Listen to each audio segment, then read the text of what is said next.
வணக்கம், welcome to Chitra Murali's kitchen. இன்றைக்கி வந்து ஆடி வெள்ளி ஃபஸ்ட்டு வெள்ளிக்கிழமை.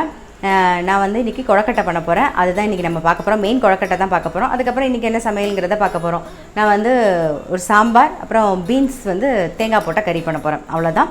ஃபஸ்ட்டு பூர்ணம் பண்ணுறதுக்கு என்ன வேணுங்கிறத சொல்கிறேன், பார்த்துருங்க.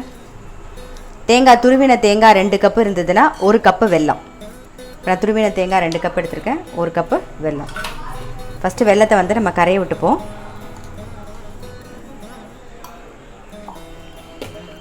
கொஞ்சமாக தண்ணி விடுறேன்.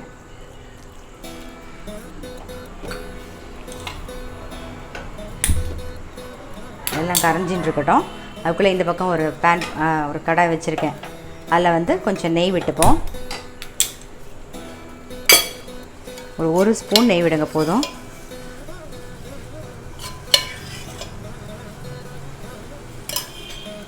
இந்த தேங்காயை வந்து நெய்யில் ஒரு பிரட்டிக்க போகிறோம், அவ்வளோதான்.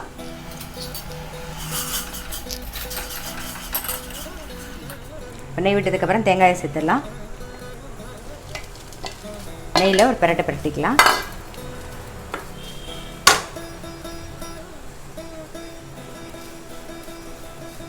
பாருங்க, தேங்காயை வந்து நெய்யில் ஒரு பிரட்டிட்டோம்.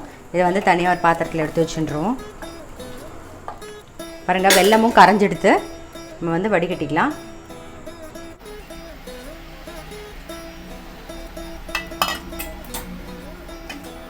வெல்லத்தில் வந்து வெள்ளை தண்ணியில் வந்து கொஞ்சம் ஏலக்காய் பொடி சேர்த்துக்கலாம்.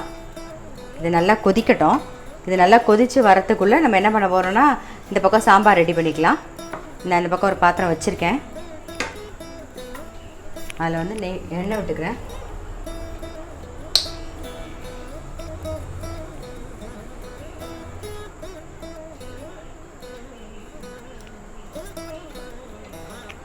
எண்ணெய் காயிட்டோம்.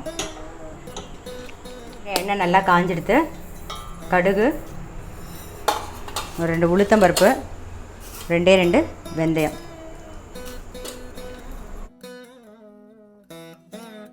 பெருங்காயம் அதையும் போட்டுறேன்.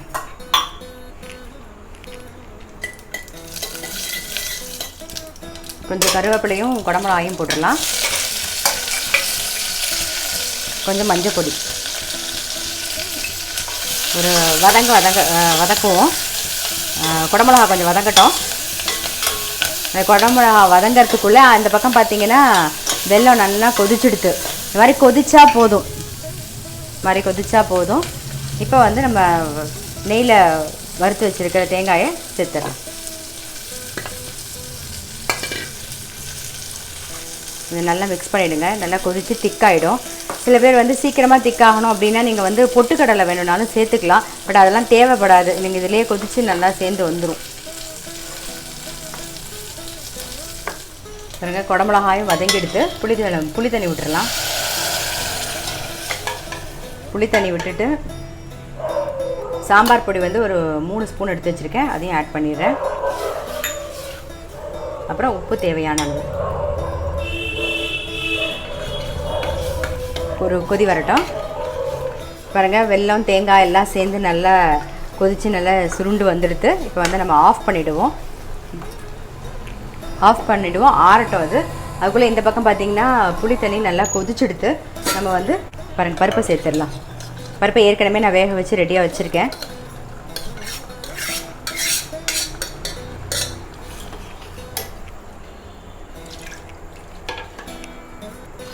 வேணுங்கிற அளவுக்கு தண்ணியும் சேர்த்துக்கலாம்.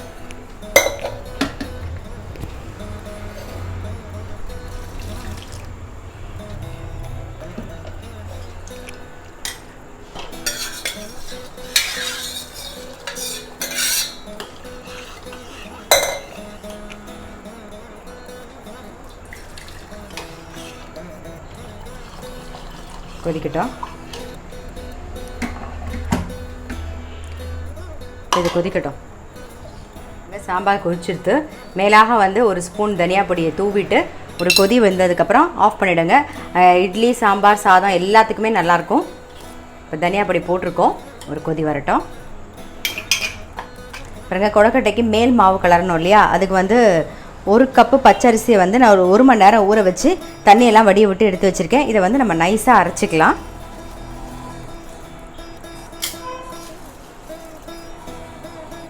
அங்கே சாம்பார் கொதிச்செடுத்து நம்ம வந்து ஓரமாக எடுத்து வச்சிடலாம். இப்போ அடுத்தது வந்து நம்ம வந்து பீன்ஸ் கறி பண்ண போகிறோம். அதுக்கு ஒரு கடாய் அடுப்பில் போட்டுட்டேன். கொஞ்சம் எண்ணெய் விட்டுருவோம்.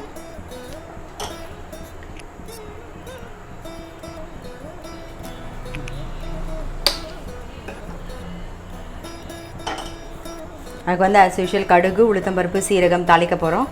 அப்புறம் காரத்துக்கு ஒரு பச்சை மிளகா, நான் வந்து கொஞ்சமாக ஒரு கை பாசிப்பருப்பு வந்து ஊற வச்சுருக்கேன். எண்ணெய் காஞ்செடுத்து கடுகு, உளுத்தம்பருப்பு, சீரகம் தாளிச்சிடுவோம். கருவேப்பிலை,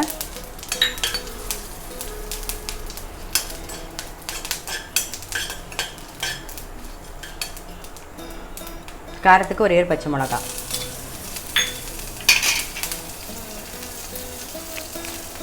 இப்போ வந்து பாசிப்பருப்பை ஆட் பண்ணிடலாம். ஊற வச்ச பாசிப்பருப்பு கொஞ்சம் தண்ணி விட்டுப்போம். மூடி வச்சிடலாம். அது வேகட்டும். சிம்மில் வச்சுருக்கேன், வேகட்டும். அதுக்குள்ளே இங்கே வந்து நம்ம அரிசி எடுத்து ஊற வச்ச அரிசி வந்து அரைச்சின்னு வந்துடுவோம். பாருங்கள், அரிசியை வந்து நல்லா நைஸாக அரைச்சின்ட்டோம். இங்கே பாருங்கள், நல்லா நைஸாக அரைச்சின்ட்டோம். இப்போ அதுக்குள்ளே பார்த்திங்கன்னா இந்த பக்கம் பாசிப்பருப்பும் வெந்துடுத்து. நான் வந்து ஏற்கனவே வந்து பீன்ஸை கட் பண்ணி வேக வச்சு ரெடியாக வச்சுருக்கேன். ஸோ அதை அதோட சேர்த்துருவோம். நாம்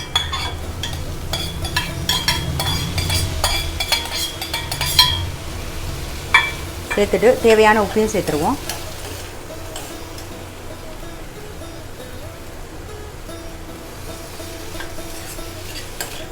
நல்லா மிக்ஸ் பண்ணிடுவோம். அவ்வளோதான். இப்போ பீன்ஸ் கறியும் ரெடி ஆகிடுது.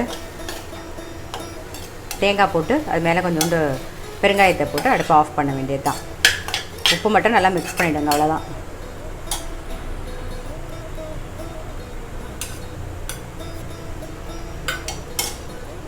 கொஞ்சம் பெருங்காயம், ஸோ எல்லாம் மிக்ஸ் பண்ணிடலாம். பீன்ஸ் கறி ரெடி ஆகிடுது. நம்ம இதை ஆஃப் பண்ணிவிட்டு அடுத்தது நம்ம வந்து கொழுக்கட்டைக்கு மாவு கலர்றதுக்கு போயிடலாம். நான் ஆஃப் பண்ணிடுறேன். மூடி இந்த பக்கம் ஓரமாக வச்சுருவோம். இப்போ வந்து நமக்கு வந்து குடமிளகா சாம்பாரும் ரெடி ஆகிடுது, பீன்ஸ் கறியும் ரெடி ஆகிடுது. அதையும் உரமாக வச்சிடுறேன் நான். இப்போ வந்து நம்ம மாவு கலரிக்கலாம். ஃபஸ்ட் அடுப்பில் ஒரு கடாய் போட்டிருக்கேன். வந்து பற்ற வச்சுக்கலாம். பாருங்க, அடுப்பில் கடாய் வச்சுருக்கோம். நல்லெண்ணெய் வந்து ஒரு 2 ஸ்பூன் விட்டுக்கலாம். 2 இல்லை 3 ஸ்பூன் விட்ட உடனே வந்து நம்ம அரைச்சி வச்சுருக்க அரிசியை சேர்த்துடலாம். சேர்த்துட்டு கலருவோம். இதில் கொஞ்சம் தண்ணி விட்டு நான் அலம்பிக்கிறேன். மாவுக்கு 2 உப்பு சேர்த்துக்கலாம். கொஞ்சம் உப்பு சேர்த்துக்கலாம்.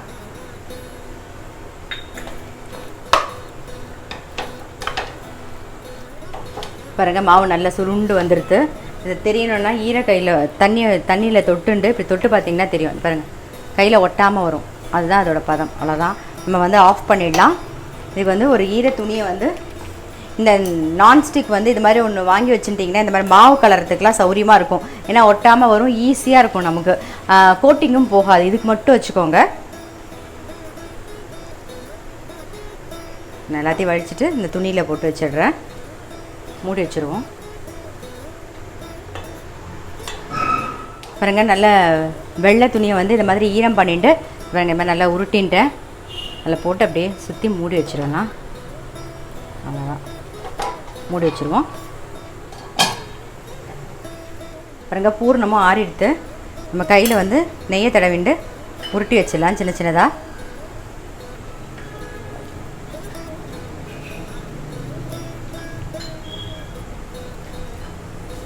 இந்த பூர்ணம் உள்ளே வைக்கிறது உங்களுடைய சைஸ் விருப்பம். பெருசாகவும் கொஞ்சம் நிறையாவும் வச்சுக்கலாம், சின்னதாகவும் வச்சுக்கலாம். பாருங்க, பூர்ணம் எல்லாத்தையும் உருட்டின்ட்டோம். பாருங்கள், உருட்டின்ட்டோம் எல்லாத்தையும். இப்போ வந்து மேல் மாவு அதே அளவுக்கு உருட்டிக்கலாம். கொஞ்சம் கொஞ்சமாக எடுத்துக்கலாம்.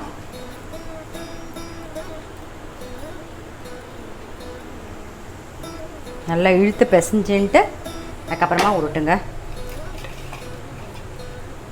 பாருங்க, கொஞ்சம் நல்லெண்ணெய் கையில் விட்டுட்டு இந்த மாதிரி இழுத்து பிசைஞ்சுக்கோங்க.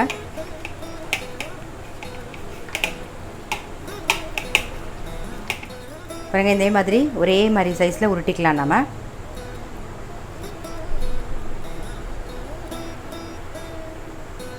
பாருங்கள், எல்லா உருண்டையும் இந்த மாதிரி சொப்பு பண்ணி வச்சுக்கலாம் நம்ம.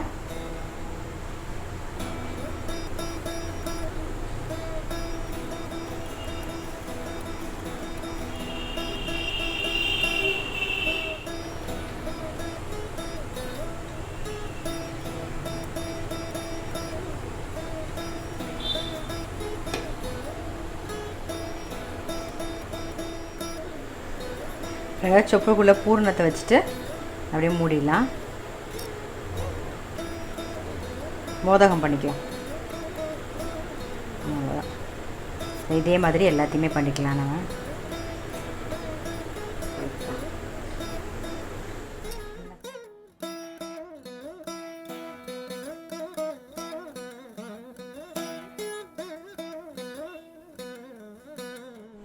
எல்லா மோதகமும் நம்ம பண்ணிட்டோம்.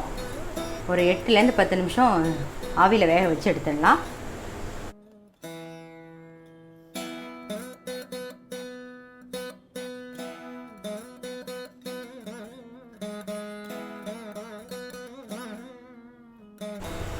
பாருங்கள், எல்லாத்தையும் அடுக்கி வச்சாச்சு. மூடிடுவோம். ஒரு 8 நிமிஷம் கழித்து பார்க்கலாம். பாருங்கள், கொழக்கட்டை வேகிறதுக்குள்ளே ஒரு கொஞ்சம் பாத்திரத்தை தேய்ச்சிங்கன்னா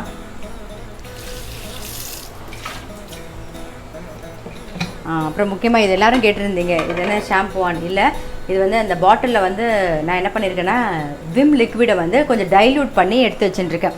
ஸோ நம்ம தேய்க்கும் போது ஈஸியாக இருக்கும், சௌரியமாக இருக்கும், டக்குன்னு ப்ரெஸ் பண்ணி எடுத்துக்கலாம் அப்படிங்கிறதுக்காக நான் விம் லிக்விடை டைல்யூட் பண்ணி வச்சுருக்கேன். அதில்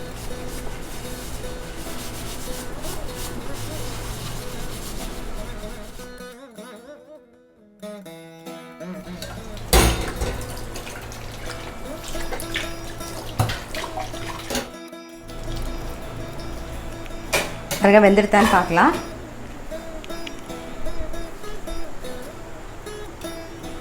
பாருங்கள், நல்லா வெந்துடுத்து. நம்ம வந்து ஆஃப் பண்ணிடலாம். கொஞ்சம் ஆறுனதுக்கப்புறம் எடுத்துக்கலாம். அதுக்குள்ளே இது ஆறட்டும். அதுக்குள்ளே மிச்சம் இருக்கிற வேலையும் நான் முடிச்சுட்டு வந்துடுறேங்க. நம்மளுடைய கொழக்கட்டை ஆடி வெள்ளிக்கு ரெடி ஆகிடுது. இன்றைக்கி ஆடி வெள்ளிக்கிழமை, ஃபஸ்ட்டு வெள்ளிக்கிழமை கொழக்கட்டை தான். அதாவது தேங்காய் கொழக்கட்டை, தேங்காய் பூர்ணம் போட்டு கொழக்கட்டை தான் பண்ணுவாங்க. ஸோ நீங்கள் ட்ரை பண்ணி பாருங்கள். அதோடு சேர்ந்து நம்மளோட சமையலும் ரெடி ஆகிடுது. குடமிளகா சாம்பார் சிம்பிள் சமையல் தான். பீன்ஸ் வந்து கறி. ஸோ உங்கள் வீட்டில் நீங்கள் ட்ரை பண்ணி பாருங்கள். நான் அடுத்த ஒரு ரெசிபியில் சந்திக்கிறேன்.